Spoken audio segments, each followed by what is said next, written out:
പ്രകൃതി രമണീയമാണ് ആലപ്പുഴ. എന്നാൽ കഴിഞ്ഞ കുറച്ചു നാളുകളായി ഇവിടെ നിന്ന് പുറത്തു വരുന്ന വാർത്തകൾ അത്ര സുഖകരമല്ല. 8 മാസത്തിനിടെ ദൃശ്യം സിനിമാ മോഡലിലുള്ള 6 അരുംകൊലപാതകങ്ങളാണ് പുറത്തു വന്നത്. ചോരക്കുഞ്ഞിൻ്റെ മുതൽ വയോധികയുടെ വരെയുള്ള മൃതദേഹങ്ങൾ പോലീസ് ഭൂമിക്കടിയിൽ നിന്ന് കുഴിച്ചെടുത്തു.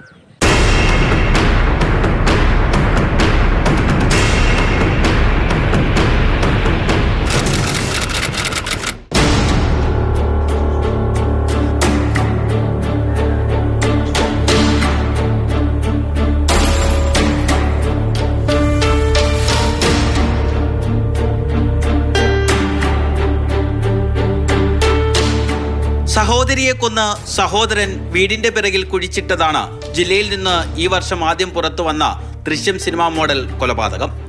പൂങ്കാവ് സ്വദേശിനിയായ റോസമ്മയാണ് കൊല്ലപ്പെട്ടത്. കേസിൽ സഹോദരൻ ബെന്നി അറസ്റ്റിലായി. വിവാഹത്തിന് ശേഷം അധികം വൈകാതെ ഭർത്താവ് നഷ്ടമായ റോസമ്മ വീട്ടുജോലികളും മറ്റും ചെയ്ത് മക്കളെ വളർത്തി വലുതാക്കി. അവർക്ക് കുടുംബമായപ്പോൾ പതുക്കെ അകന്നു. തൊട്ടടുത്ത് താമസിക്കുന്ന സഹോദരന്റെ വീടായിരുന്നു ആശ്രയം. ജോലി ചെയ്ത് ലഭിക്കുന്ന പണത്തിൽ നിന്ന് ചെറിയ സാമ്പത്തിക സഹായങ്ങൾ സഹോദരനും ചെയ്യുന്നു.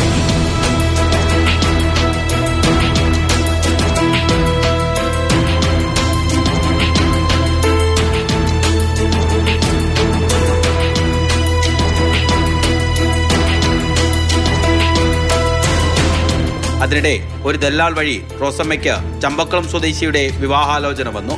വാർദ്ധക്യകാലത്ത് ഒരു കൂട്ടാകുമെന്ന് കരുതി റോസമ്മ സമ്മതിച്ചു. സ്വരുക്കൂട്ടി വെച്ചിരുന്ന പണം കൊണ്ട് താലിയും മോതിരവും വാങ്ങി. പക്ഷേ സഹോദരൻ ഉൾപ്പെടെയുള്ള ബന്ധുക്കൾക്ക് വിവാഹത്തിന് സമ്മതമല്ലായിരുന്നു. ഇതേ ചൊല്ലി വഴക്കായി. തർക്കത്തിനിടെ ചുറ്റിക കൊണ്ട് സഹോദരിയുടെ തലക്കടിച്ച് കൊലപ്പെടുത്തുകയായിരുന്നു.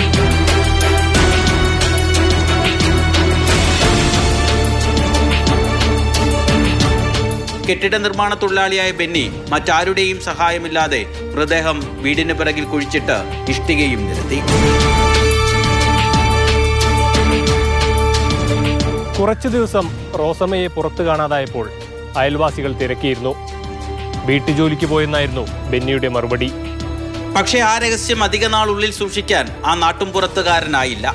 5-ാം ദിവസം അടുത്ത ബന്ധുവിനോട് തന്നെ സഹോദരിയെ കൊന്നു കുഴിച്ചു മൂടിയ വിവരം ബെന്നി വെളിപ്പെടുത്തി. പിന്നെ കാര്യങ്ങളെല്ലാം വളരെ വേഗത്തിലായിരുന്നു. ബെന്നി അറസ്റ്റിലായി. മൃതദേഹം വീണ്ടെടുത്തു. ഇരുമ്പിന്റെ ഈ മറ്റേ ഹാമറല്ലേ, ഈ കല്ലുമണിയുന്നേ, അതുകൊണ്ട് പിന്നെ ഈ മരിച്ചയാളുടെ ബോഡിയിൽ നിന്നുള്ള സ്വർണം അയാൾ കാണിച്ചു തന്നിട്ടുണ്ട്. അയാളത് കുഴിച്ചിട്ടിരിക്കുകയായിരുന്നു. അപ്പോൾ അത് നമുക്ക് എടുത്തു തന്നിട്ടുണ്ട്. പിന്നെ ഇത് കുഴി കുത്താൻ ഉപയോഗിച്ചിട്ടുള്ള തൂമ്പ ഉണ്ട്. ആ തൂമ്പ നമുക്ക് കാണിച്ചു തന്നിട്ടുണ്ട്. പിന്നെ അതിൻ്റെ ഇവരുടെ ആ കോൺഫ്ലിക്റ്റ് നടന്ന സ്ഥലങ്ങളൊക്കെ ഉണ്ട്. ഈ പ്രതിയുടെ ഭാര്യ മരിച്ചു പോയതാണ്. അപ്പം പുള്ളിക്കാരി മോശമാണെന്നുള്ള രീതിയിൽ ഇവർ സംസാരിച്ചു. അങ്ങനെ ഈ കല്യാണക്കാര്യം സംസാരിച്ച് കഴിഞ്ഞപ്പോഴത്തേക്കും പ്രതിയുടെ ഇത് മോശമാണെന്നുള്ള രീതിയിൽ സംസാരിച്ചു. അതിൻ്റെ ഒരു പ്രകോപനമാണ്. പിന്നെ അപ്പം അവർ തമ്മിൽ വഴക്കുണ്ടായി കഴിഞ്ഞപ്പോഴത്തേക്കും ഉണ്ടായ കോൺഫ്ലിക്റ്റിൻ്റെ ഇടയ്ക്ക് സംഭവിച്ച കാര്യമാണ്. 100 ദിവസത്തിനകം തന്നെ ആലപ്പുഴ നോർത്ത് പോലീസ് കുറ്റപത്രം സമർപ്പിച്ചതിനാൽ ബെന്നി ഇതുവരെ ജയിലിൽ നിന്ന് പുറത്തിറങ്ങിയിട്ടില്ല.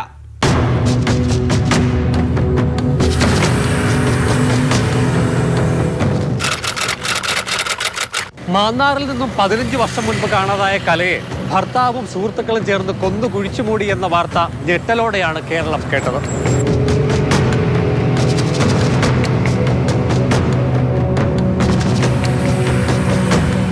മദ്യപാന സദസ്സിനിടെ ഒരാൾ പറഞ്ഞ ബെഡായിയാണ് തിരോധാനത്തിന്റെ ചുരുളഴിച്ചത്. ഈ വെളിപ്പെടുത്തൽ അമ്പലപ്പുഴ പോലീസിന് ഊമക്കത്തായി ലഭിച്ചു. കത്ത് ചവിട്ടുകൊട്ടയിലെറിയാതെ പ്രാഥമിക അന്വേഷണം നടത്തി. കഴമ്പുണ്ടെന്ന് കണ്ടെത്തിയതോടെ കലയുടെ ഭർത്താവ് അനിൽകുമാറിന്റെ ബന്ധുക്കളായ ജിനു, സോമരാജ്, പ്രമോദ് എന്നിവരെ അറസ്റ്റ് ചെയ്തു.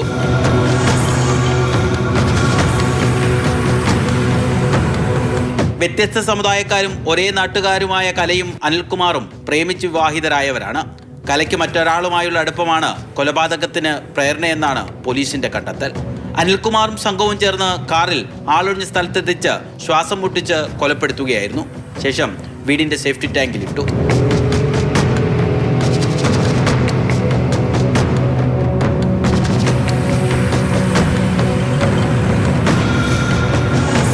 സെപ്റ്റി ടാങ്ക് ആയതുകൊണ്ട് എല്ലാവർക്കും ഇത് പൊട്ടിക്കുമ്പോഴൊരു ഇതുള്ളതാണ്. കാരണം ഇതിനകത്ത് മറ്റ് ചില സാധാരണ ചെയ്യുന്ന മണ്ണെണ്ണ അതൊക്കെ ഒഴിക്കും. പക്ഷേ ഇതിനകത്തൊന്നും ചെയ്യാൻ പറ്റില്ല. കാരണം ഇതിനെ ഉള്ള തെളിവുകൂടെ ഇല്ലാതായിപ്പോൾ ഇതിനകത്ത് മേളിൽ കണ്ട ഓരോ കാര്യങ്ങൾ കണ്ടപ്പോഴേ ഞാൻ ജസ്റ്റ് എന്തൊക്കെ ഇതിനകത്തുണ്ട്. ഇത് കട്ടിയാണ്. അത് വർഷങ്ങളായിട്ട് ഇതായിട്ട് കിടന്നിട്ട് അവർ കെമിക്കൽ കണ്ടമാനം ഇറക്കിയിട്ടുണ്ട്. കാരണം കെമിക്കൽ ഇറക്കിയതിൻ്റെ ടാങ്ക് പൊളിക്കുമ്പോഴേ അറിയാം ഇതിൻ്റെ കെമിക്കൽ കണ്ടമാനം. അതായത് കല്ല് വരെ പൊടിഞ്ഞു പോകുന്ന കെമിക്കലാണ് അവർ അതിനകത്തിട്ടിരിക്കുന്നത്. അത് എന്ത് കെമിക്കൽ എന്ന് ചോദിച്ചാൽ എനിക്കറിയില്ല. കാരണം ഞാൻ ഈ പണിക്ക് പോയിട്ടുണ്ട്. പക്ഷേങ്കിൽ ഇതുപോലെ ഉള്ള രീതി ആദ്യമായിട്ടാണ്. എന്നാൽ ഇതിനകത്ത് ഒരു സൈഡിൽ നിന്നും മേടയിൽ നിന്നും മാന്തി പിന്നെ നമ്മൾ കൈകൊണ്ടിങ്ങനെ ഞെരടി എടുത്തെങ്കിൽ മാത്രമേ എന്തെങ്കിലും തുമ്പ് അതിനകത്ത് കിട്ടുകയുള്ളൂ. കാരണം ഈ എന്ത് സാധനമായാലും മേളിൽ പൊങ്ങി വരും, ഏറ്റവും അടിയിൽ കിടക്കില്ല. ഈ കെമിക്കൽ ഇടുമ്പോൾ മേളിൽ പൊങ്ങി വരും. പൊതുവിൽ എന്തായാലും കൊള്ളാം. ഞാൻ എന്നെക്കൊണ്ട് കഴിയാവുന്ന രീതിയിൽ വേണ്ടപ്പെട്ട ഒരു സാധനങ്ങളും പിന്നെ ഷഡ്ഡിയുടെ ഇലാസ്റ്റിക്, പിന്നെ ഒരു ലോക്കറ്റ്, ഒരു തലയിൽ കുത്തുന്ന ക്ലിപ്പ്, ഇങ്ങനെയുള്ള ഐറ്റംസ് എല്ലാം കിട്ടിയ 2 ടാങ്കിനകത്തായിരുന്നു.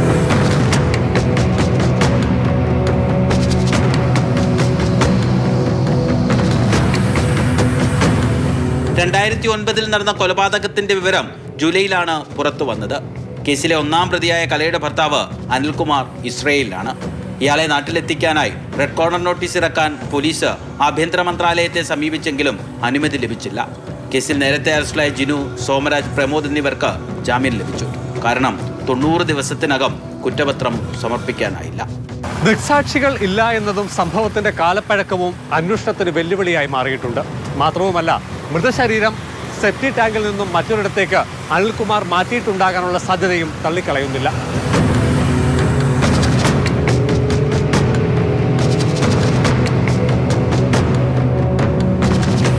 അക്കാലത്ത് മാന്നാർ മേഖലയിൽ ധാരാളം ഇഷ്ടികച്ചൂളകൾ ഉണ്ടായിരുന്നു. മൃതദേഹം ചൂളയടുപ്പിൽ ചുട്ടുകരിച്ചു കളയാനുള്ള സാധ്യതയുമുണ്ട്. അന്വേഷണ ഉദ്യോഗസ്ഥർ എല്ലാം സ്ഥലം മാറിപ്പോയതും കക്കൂസ് ടാങ്കിൽ നിന്ന് ലഭിച്ച വസ്തുക്കളുടെ രാസപരിശോധനാ ഫലം വൈകുന്നതും അന്വേഷണത്തെ ബാധിച്ചിട്ടുണ്ട്.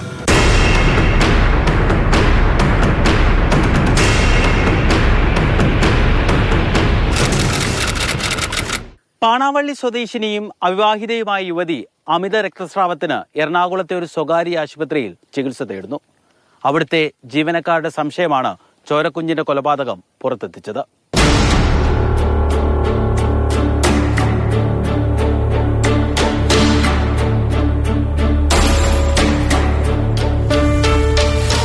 രാജസ്ഥാനിൽ നിന്ന് ഫോറൻസിക് സയൻസിൽ ബിരുദം നേടിയിട്ടുണ്ട് പാണാവള്ളി സ്വദേശിനിയായ ഡോണ ജോജി. അവിടെ വെച്ചാണ് ഹോട്ടൽ മാനേജ്മെന്റിന് പഠിച്ചിരുന്ന തകഴിക്കാരൻ തോമസ് ജോസഫിനെ പരിചയപ്പെടുന്നത്. 2 വർഷത്തോളമായി പ്രണയത്തിലായിരുന്നു.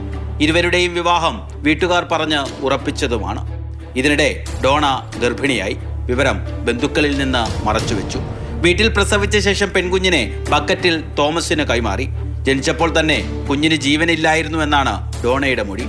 വിദേശത്ത് പോകുന്നതിന് കുഞ്ഞു തടസ്സമാകുമോ എന്ന ആശങ്കയാണ് കൊലപാതകത്തിന് പ്രേരണ.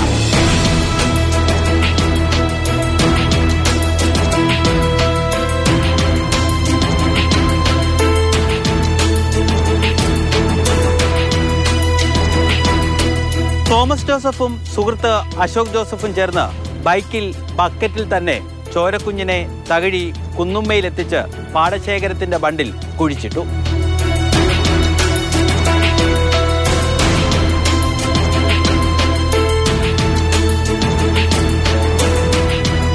പൂച്ചാക്കൽ പോലീസ് ചോരക്കുഞ്ഞിന്റെ മൃതദേഹം വീണ്ടെടുത്തപ്പോഴേക്കും അഴുകിയിരുന്നു. അതുകൊണ്ട് തന്നെ പോസ്റ്റ്മോർട്ടത്തിൽ മരണകാരണം കണ്ടെത്താനായില്ല. രാസപരിശോധനാ ഫലം വന്നാലേ കുഞ്ഞിനെ കൊന്നതാണോ അതോ പ്രസവത്തിൽ മരിച്ചതാണോ എന്നതിൽ വ്യക്തത വരികയുള്ളൂ.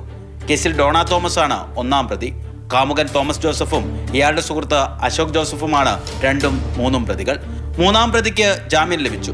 ബാക്കി 2 പേരും നിലവിൽ ജയിലിലാണ്. ഒന്ന് തകഴി വിരിപ്പാലയിലുള്ളൊരു പയ്യനെയും ഇവിടെ 10-ാം വാർഡിൽ ഇവിടുത്തെ ഒരു പയ്യനെയും കൂടെ പോലീസ് കൊണ്ടുപോയിട്ടുണ്ട്. വിരിപ്പാലയിലുള്ളൊരു പയ്യനുമായിട്ട് കുട്ടിക്ക് എന്തോ പൂച്ചാക്കലുള്ളൊരു പെൺകുട്ടിക്ക് എന്തോ ബന്ധമുണ്ടായിരുന്നെന്നും അവിടെ ആ കുട്ടി പ്രഗ്നൻ്റ് ആയിട്ട് കുഞ്ഞ് എങ്ങനെയോ മരണപ്പെട്ട് എവിടെയോ കൊണ്ടുവന്ന് അടക്കിയിട്ടുണ്ട് എന്നുള്ളൊരു അറിവാണ്.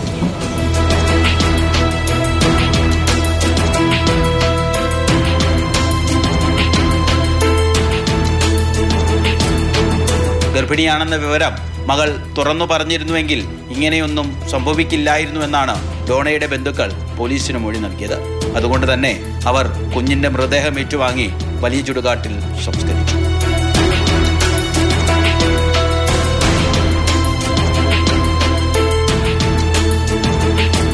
പെൺകുട്ടിയുടെ പിന്നെ അപ്പനും അമ്മയും അതുപോലെ തന്നെ ഈ ചെറുക്കൻ്റെ അപ്പനും അമ്മയൊക്കെ ഇന്ന് വില്ലിങ് ആയിരുന്നു ഇവരെ പറയായിരുന്നെങ്കിൽ ഇങ്ങനൊരു സംഭവം ഉണ്ടായില്ലായിരുന്നു. ആ ഒരു കുഞ്ഞിൻ്റെ ജീവൻ പോയില്ലായിരുന്നു.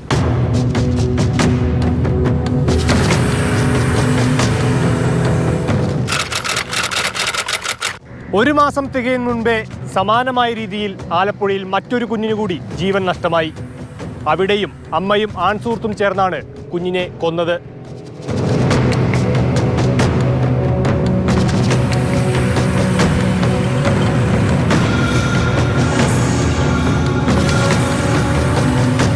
പാണാവള്ളി സ്വദേശികളായ ആശയും രതീഷുമാണ് കേസിലെ പ്രതികൾ. വിവാഹിതരായ ഇരുവരും അകന്ന ബന്ധുക്കളാണ്. ചേർത്തലയിലെ സ്വകാര്യ ആശുപത്രിയിലാണ് യുവതി ആൺകുഞ്ഞിന് ജന്മം നൽകിയത്. പിന്നാലെ കുഞ്ഞിനെ ബിഗ് ഷോപ്പറിലിട്ട് രതീഷിന് കൈമാറി. വീട്ടിലെത്തിച്ച് ശ്വാസം മുട്ടിച്ചു കൊന്നുവെന്നാണ് രതീഷിന്റെ മൊഴി. ശേഷം വീട്ടുവളപ്പിൽ കുഴിച്ചിട്ടു.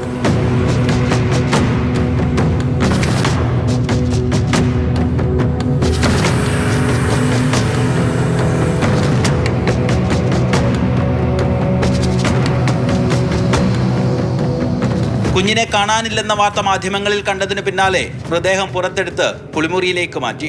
പെട്രോൾ ഒഴിച്ച് കത്തിക്കാനായിരുന്നു തീരുമാനം. പക്ഷേ അപ്പോഴേക്കും പോലീസ് എത്തി.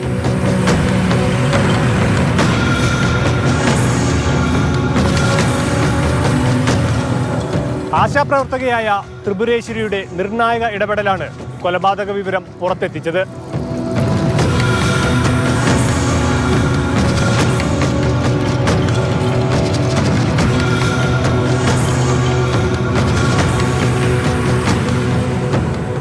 ഗർഭിണിയാണെന്ന് ആശ ആരോഗ്യ പ്രവർത്തകരോട് പറഞ്ഞിരുന്നു. എന്നാൽ വയറ്റിൽ നീർക്കെട്ടാണെന്നാണ് ഭർത്താവ് മനോജ് ആശാപ്രവർത്തകരെ അറിയിച്ചത്. കുഞ്ഞിന് ജന്മം നൽകിയ വിവരം ആരോഗ്യ പ്രവർത്തകരെ അറിയിച്ചതും ആശ തന്നെയാണ്. കുഞ്ഞിനെ എറണാകുളത്തുള്ള കുട്ടികളില്ലാത്ത ദമ്പതികൾക്ക് ദത്ത് നൽകിയെന്നും പറഞ്ഞു. എന്നാൽ ഇതിൽ സംശയം തോന്നിയ ആരോഗ്യ പ്രവർത്തക പോലീസിൽ വിവരം അറിയിക്കുകയായിരുന്നു. ഞാൻ ചോദിച്ചപ്പോൾ പറഞ്ഞത് കുഞ്ഞിനെ ഞാനിങ്ങനെ വളർത്താൻ കൊടുത്തേക്കാണ്, സമ്മതം ഞാൻ അങ്ങോട്ട് തന്നേക്കാം, പിന്നെ എന്നെ ബുദ്ധിമുട്ടിക്കരുതെന്നാണ് എന്നോട് പറഞ്ഞു. ഞാൻ പറഞ്ഞു ഇല്ലെന്നും പറഞ്ഞു. അങ്ങനെയാണ് ഇത് അയച്ചു തന്നത്. തന്നപ്പോൾ തന്നെ ഞാനത് മെമ്പറിനും കൊടുത്ത് ഞങ്ങളുടെ ആശുപത്രിയിലുള്ള അയച്ചു കൊടുത്തു. കാര്യം നാളെ എനിക്കൊരു ഇത് വരരുതല്ല.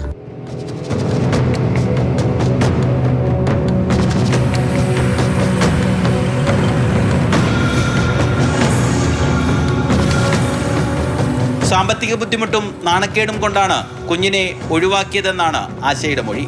കുഞ്ഞിന്റെ മൃതദേഹം ഏറ്റുവാങ്ങാൻ ബന്ധുക്കൾ ആരും എത്താഞ്ഞതിനെ തുടർന്ന് പള്ളിപ്പുറം പഞ്ചായത്ത് ഇടപെട്ട് പൊതുശ്മശാനത്തിൽ സംസ്കരിച്ചു.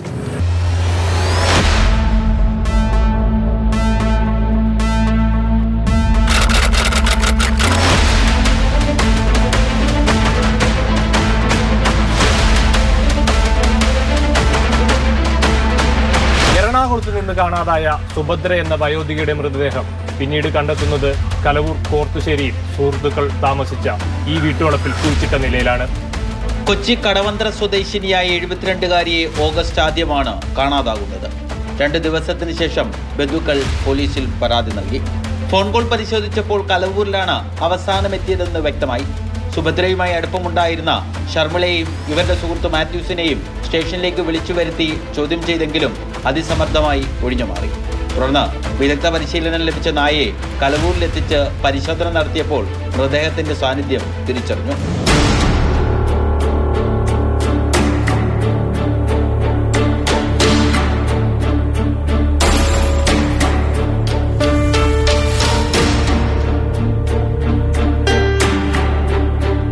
അപ്പോഴേക്കും പ്രതികൾ സംസ്ഥാനം വിട്ടിരുന്നു. ഒളിവിൽ പോയ പ്രതികളെ കർണാടകയിലെ ഉടുപ്പിയിൽ നിന്ന് ദിവസങ്ങൾക്കുള്ളിൽ തന്നെ പോലീസ് പിടികൂടി.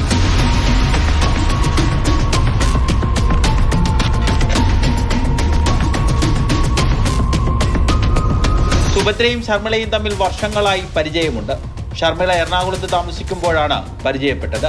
സാമ്പത്തിക ഇടപാടുകളും ഉണ്ടായിരുന്നു. സുഭദ്ര ഇടയ്ക്കൊക്കെ ഇവരുടെ കലവൂരിലെ വാടക വീട്ടിൽ വന്ന് താമസിക്കും. പതിവ് പോലെ സുഭദ്ര മകളെ പോലെ കരുതിയിരുന്ന ഷർമിളയുടെ വീട്ടിലെത്തി. മുൻപ് വാങ്ങിയിരുന്ന പണം തിരികെ വേണമെന്ന് ആവശ്യപ്പെട്ടു. ആഹാരം കഴിച്ചുറങ്ങാൻ പോയ സുഭദ്രയ്ക്ക് അവരറിയാതെ മയങ്ങാനുള്ള മരുന്ന് നൽകി. ശേഷം ഷർമിളയും മാത്യൂസും ചേർന്ന് സ്വർണ്ണാഭരണങ്ങൾ അപഹരിച്ചു. അതേപോലത്തെ മുക്കുപണ്ടം ധരിപ്പിക്കാനുള്ള ശ്രമത്തിനിടെ വയോധിക എഴുന്നേറ്റു. വഴക്കായി. തുടർന്നാണ് 72-കാരിയെ ശ്വാസം മുട്ടിച്ചും മർദ്ദിച്ചും കൊന്നത്. വാടക വീടിന്റെ പിന്നിൽ നിന്ന് മൃതദേഹം വീണ്ടെടുത്തപ്പോൾ അഴുകിയിരുന്നു. കൈയും കാലുമൊക്കെ ഒടിഞ്ഞ നിലയിലായിരുന്നു. കേസിൽ 3 പ്രതികളാണുള്ളത്. സുഭദ്രയെ മയക്കാനായി മരുന്ന് വാങ്ങി നൽകിയ മാത്യൂസിന്റെ സുഹൃത്ത് റൈനോൾഡാണ് 3-ാം പ്രതി. എല്ലാവരും നിലവിൽ ജയിലിലാണ്.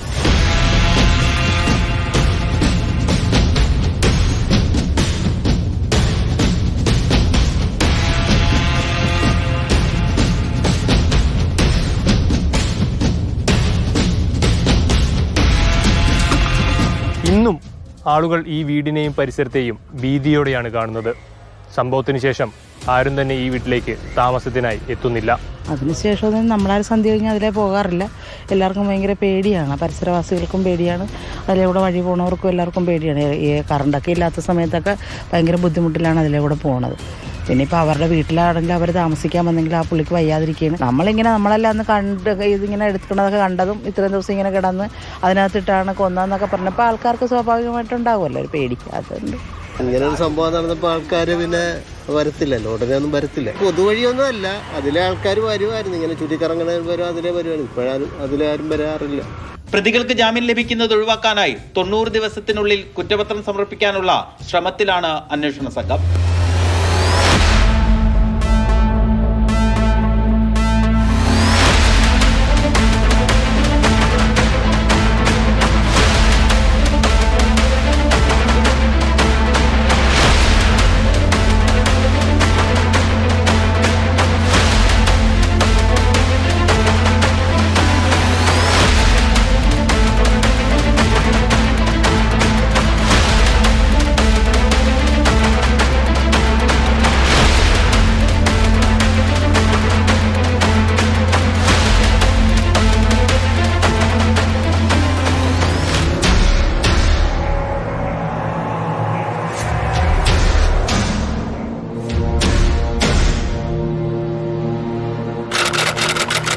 വർഷാന്ത്യത്തിൽ ആലപ്പുഴയിൽ വീണ്ടും ദൃശ്യം മോഡൽ കൊലപാതകമുണ്ടായി.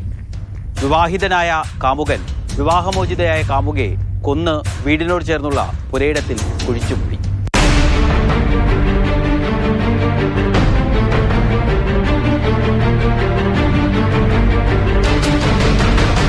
കരുനാഗപ്പള്ളി സ്വദേശിനിയായ വിജയലക്ഷ്മിയെ ഈ മാസം 6-ാം തീയതിയാണ് കാണാതാകുന്നത്. 2 ദിവസത്തിന് ശേഷം ബന്ധുക്കൾ പോലീസിൽ പരാതി നൽകി. ദിവസവും ധാരാളം തിരോധാന കേസുകൾ സംസ്ഥാനത്ത് രജിസ്റ്റർ ചെയ്യാറുള്ളത് കൊണ്ട് തന്നെ പോലീസ് ഇതിന് കാര്യമായ പരിഗണന നൽകിയില്ല. ഇതിനിടെ എറണാകുളത്ത് KSRTC ബസ്സിൽ നിന്ന് ലഭിച്ച ഒരു മൊബൈൽ ഫോണാണ് കേസിൽ നിർണായകമായത്. ഫോൺ പരിശോധിച്ചപ്പോൾ ഇത് വിജയലക്ഷ്മിയുടേതാണെന്ന് തിരിച്ചറിഞ്ഞു. തുടർന്ന് വിവരം എറണാകുളത്ത് നിന്ന് കരുനാഗപ്പള്ളി പോലീസിന് കൈമാറി. പിന്നീട് നടന്നത് കേരള പോലീസിന്റെ ചടുലമായ നീക്കമാണ്. കോൾ ലിസ്റ്റ് പരിശോധിച്ച് യുവതിയുമായി കൂടുതൽ സമയം മൊബൈൽ ഫോണിൽ സംസാരിച്ചവരെ വിളിച്ചു വരുത്തി. വിശദമായ അന്വേഷണത്തിൽ യുവതി അവസാനമെത്തിയത് അമ്പലപ്പുഴ കരൂരിലുള്ള സുഹൃത്ത് ജയചന്ദ്രന്റെ അടുത്താണെന്ന് കണ്ടെത്തി. കരുനാഗപ്പള്ളി പോലീസ് നേരിട്ടെത്തിയെങ്കിലും ജയചന്ദ്രൻ സ്ഥലത്തുണ്ടായിരുന്നില്ല. മത്സ്യബന്ധനത്തിനായി കടലിൽ പോയെന്നായിരുന്നു നാട്ടുകാർ നൽകിയ വിവരം. കൂടുതൽ അന്വേഷണത്തിൽ വിവാഹമോചിതയും 2 കുട്ടികളുടെ അമ്മയുമായ വിജയലക്ഷ്മിയും ഭാര്യയും മകനുമുള്ള ജയചന്ദ്രനും വർഷങ്ങളായി അടുപ്പത്തിലാണെന്ന് വ്യക്തമായി. ഇരുവരും തമ്മിലുള്ള ബന്ധത്തിനെതിരെ പരാതി പലതവണ പോലീസ് സ്റ്റേഷനിൽ എത്തുകയും ഒത്തുതീർപ്പാക്കി വിടുകയും ചെയ്തിട്ടുള്ളതാണ്.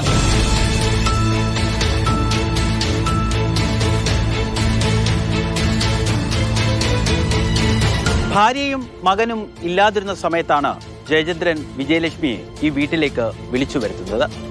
പുലർച്ചെ യുവതിയുടെ മൊബൈൽ ഫോണിലേക്ക് വന്ന ഒരു കോളാണ് കൊലപാതകത്തിൽ അവസാനിച്ചത്. വിജയലക്ഷ്മിയുമായി അടുപ്പമുണ്ടായിരുന്ന സുധീഷാണ് വിളിച്ചത്. ഈ ബന്ധത്തെ ചൊല്ലി ജയചന്ദ്രനും യുവതിയും തമ്മിൽ മുൻപ് വഴക്കുണ്ടായിട്ടുണ്ട്. അസമയത്തെ ഫോൺ വിളിയെ ചൊല്ലി വീണ്ടും തർക്കമായി. പ്രകോപിതനായ ജയചന്ദ്രൻ തലയണ കൊണ്ട് വിജയലക്ഷ്മിയെ ശ്വാസം മുട്ടിച്ച ശേഷം വെട്ടുകത്തി കൊണ്ട് 10-ലേറെ തവണ വെട്ടുകയായിരുന്നു. ആരും അറിയാതെ വീടിനോട് ചേർന്നുള്ള പുരയിടത്തിൽ കുഴിച്ചിട്ടു. അവിടെ പുതിയ വീട് പണിയുമ്പോൾ മൃതദേഹം അതിനടിയിലാകുമെന്ന സിനിമാ ബുദ്ധിയാണ് പ്രവർത്തിച്ചത്. പ്രദേശത്ത് ചുറ്റും വീടുകളാണ്. വാതിലുകളും ജനലുകളും തുറക്കുന്നത് മൃതദേഹം കുഴിച്ചിട്ടിരുന്ന പുരയിടത്തിലേക്കാണ്. അതുകൊണ്ട് തന്നെ നാട്ടുകാർ വലിയ ഞെട്ടലിലും. ആളൊരു സൈലന്റ് ആയിട്ട് നമ്മൾ പോകുമ്പോഴൊക്കെ കാണുമ്പോഴൊക്കെ വളരെ ഞാനൊക്കെ ഇല്ലാതെ പോകുന്ന ആരുടെ സംസാരിക്കത്തും അങ്ങനെ പോകുന്ന ഒരാളാണ്. ഞങ്ങൾ 8 മണിയാകുമ്പോൾ അങ്ങ് കഥ കടിച്ചു കഴിഞ്ഞാൽ പിന്നെ രാവിലെ 6 മണിയാകുമ്പോൾ തുറക്കണം. പുറത്ത് എന്ത് നടന്നാലും നമ്മളൊന്നും അറിയത്തില്ല. അപ്പം ഇയാൾ കുറേ ദിവസം തൊട്ട് അവിടെ നിൽപ്പുണ്ട്. അപ്പം ഇങ്ങനെ നോക്കുമ്പോഴും ഞങ്ങളോട് ഇതെന്താ ഇങ്ങനെ എപ്പോഴും വന്നിങ്ങനെ നോക്കും പുള്ളിക്കാരൻ നിന്ന്. പുള്ളിക്കാരൻ പുള്ളിക്കാരൻ മനസ്സിലായത് ഞാൻ കുഴിച്ചിട്ട ശവം ഇവിടെ കിടപ്പുണ്ട്, നമുക്കറിയുന്നില്ല. അപ്പം ഞങ്ങൾ പരസ്പരം പറയും എപ്പോഴും നോക്കുന്നത് എന്താണെന്ന് അറിയത്തില്ല. മൃതദേഹം കുഴിച്ചിട്ടിരിക്കുന്ന സ്ഥലത്തേക്ക് വീടിന്റെ മുകളിൽ നിന്ന് ഇടയ്ക്കിടയ്ക്ക് ജയചന്ദ്രൻ നോക്കുമായിരുന്നു എന്ന് അയൽവാസികൾ ചിലർ പോലീസിന് മൊഴി നൽകിയിട്ടുണ്ട്. ഞങ്ങൾ ഇവിടെ ഉള്ള ഒരു കൊച്ചിനെ കൂട്ടി അവിടെ പോയി തിരക്കിയപ്പോൾ 2-3 ദിവസം കൊണ്ട് അവിടെ ആളിനെ കാണുന്നില്ല, ലൈറ്റ് ഇട്ടേക്കുവാന്ന് പറഞ്ഞു. അങ്ങനെ നമ്മൾ ആ കൊച്ചു ഞാനും കൂടെ പോയി പോലീസ് സ്റ്റേഷനിൽ കൊണ്ടുവന്ന് പരാതി കൊടുത്തു. പിന്നെ വേറെ സുധീഷ് എന്ന് പറഞ്ഞ ഒരാളെ പിടിച്ചായിരുന്നു. പിടിച്ച് ചോദ്യമൊക്കെ ചെയ്ത് കഴിഞ്ഞിട്ട് പിന്നെ അമ്പലപ്പുഴയിലുള്ള ഒരു ജയനെന്ന് പറയുന്ന ഒരുത്തനെ അവനെ പിടിച്ച് അവനെന്തോ ചെയ്ത്. മത്സ്യത്തൊഴിലാളിയായ 52-കാരൻ തനിയാണ് യുവതിയുടെ മൃതദേഹം വീടിനോട് ചേർന്നുള്ള പുരയിടത്തിൽ കുഴിച്ചിട്ടത്. കുഴി വിണ്ടുകീറുന്നതായി കണ്ടപ്പോൾ എംസാൻഡും കോൺക്രീറ്റ് വേസ്റ്റുമിട്ട് ഉറപ്പിച്ചു. തെരുവുനായ്ക്കൾ മണം പിടിക്കാതിരിക്കാൻ അണുനാശിനിയും തളിച്ചു. പക്ഷേ വിജയലക്ഷ്മിയുടെ ഫോൺ KSRTC ബസ്സിൽ ഉപേക്ഷിക്കാൻ കാണിച്ച അതിബുദ്ധിയാണ് ജയിലിലേക്കുള്ള വാതിൽ തുറന്നത്.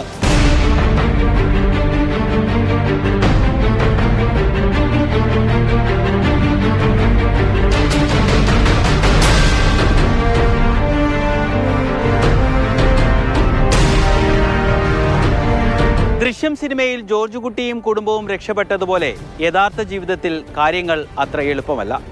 സമാനമായ രീതിയിലുള്ള 6 കേസുകളാണ് ഒരു വർഷത്തിനിടെ ആലപ്പുഴ ജില്ലയിൽ മാത്രം കേരള പോലീസ് തെളിയിച്ചത്.